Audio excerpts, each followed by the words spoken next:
நாங்கள் இருக்கிறது ஃப்ளாட்ஸு. அந்த ஃப்ளாட்ஸில் நாங்கள் வச்சுருக்கிற செடியை பார்க்கலாம்.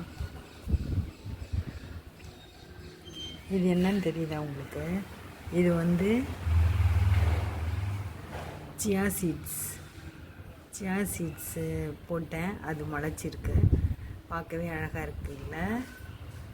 அப்புறம் பார்த்திங்கன்னா இது வந்து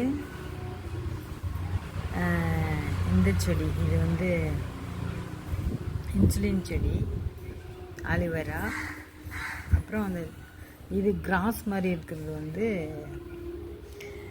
அந்த கம்பு, சோளம் அதெல்லாம் கொஞ்சம் தூவி விட்டேன், அது வளர்ந்துருக்கு. அதுக்கப்புறம் ஆலிவேரா செடி. இங்கே பார்த்திங்கன்னா பெரண்டை இப்போ தான் வச்சுருக்கேன், வருது. அப்புறம் இதில் வந்து கற்பூரவல்லியும் பெரண்டை.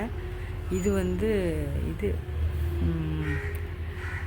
பசலைக்கீரை. அது நான் கீரை வாங்கி செஞ்சுட்டு அதை வந்து அந்த கிளைய மட்டும் அங்கே நட்டு வச்சேன், அது வந்தது. அதுக்கப்புறம் இது வந்து ஆலிவேரா செடி. இது சின்ன ஒரு பக்கெட்டில் தான், பெயிண்ட் பக்கெட்டில் தான் வச்சுருக்கேன். இது பார்த்திங்கன்னா இது வந்து ஹேங்கிங் பிளான்ட்டு. இந்த ஹேங்கிங் பிளான்ட்டு கொஞ்சமாக தான் நான் வச்சேன், அது பாட்டுக்கு வளர்ந்து இவ்வளோ தூரம் வந்துடுச்சு பாருங்கள். அந்த காம்பவுண்ட் வாலில் எவ்வளோ கீழே வந்திருக்கு பாருங்கள்.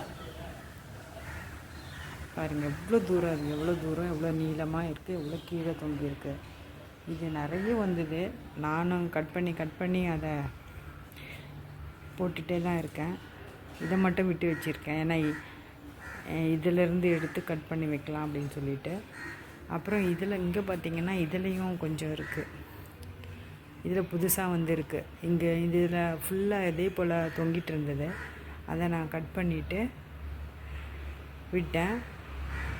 கொஞ்சம் கட் பண்ணி விட்டதுலேருந்து இப்போ வந்து திரும்பவும் இந்த மாதிரி மறுபடியும் தொங்கியிருக்கு. இவ்வளோதான் செடி. நிறைய இருந்ததை நான் எடுத்துட்டேன், மறுபடியும் வைக்கணும். இந்த செடிங்களை நம்ம பார்க்கும்போதே அதுக்கு ஒரு மனசுக்கு ஒரு நிறைவாக இருக்கும், பார்க்கவே ரொம்ப நல்லாயிருக்கும். இன்னும் நிறைய செடி வைக்கும்போது நான் வீடியோ போடுறேன்.